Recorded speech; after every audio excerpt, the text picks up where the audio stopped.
Ja, jaz že pred, ko sem noter prišla, na začetku, kakšno minutko pa mi je tole nehalo srbeti, ne.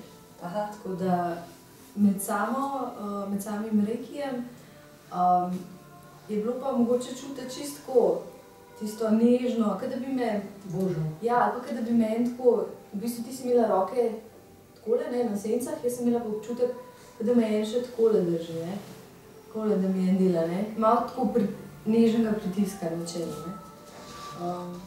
Drugače, ko sem bila pa jaz v vlogi terapevta, je pa glih to mi najbolj zanimivo, ne. Kot si rekla, na začetku imam res ledeno mrzleroto, tudi zdajle jih imam, ne.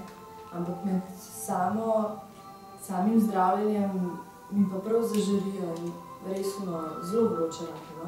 Tak, ampak vsem prijeten občutek, ni za ti zabihal, reče, no. Tako da super je bilo, no.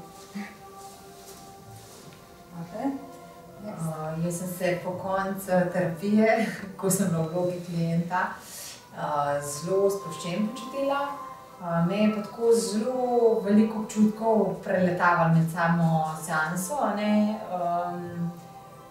In sicer tako ves čas sem imela prste na rokah in nogah zelo mrzle, ledene.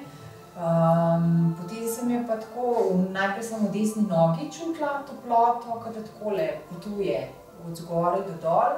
Potem se je ta toplota razširila v križ, pa v bistvu v smeri proti glavi, no. In ta se je začela stopnjevati, ta toplota, in to je bilo zelo ves čas za občutek, bolj kot desna polovica mojega telesa. Tako, prepustila sem se, dobro sem se počutila. Ja.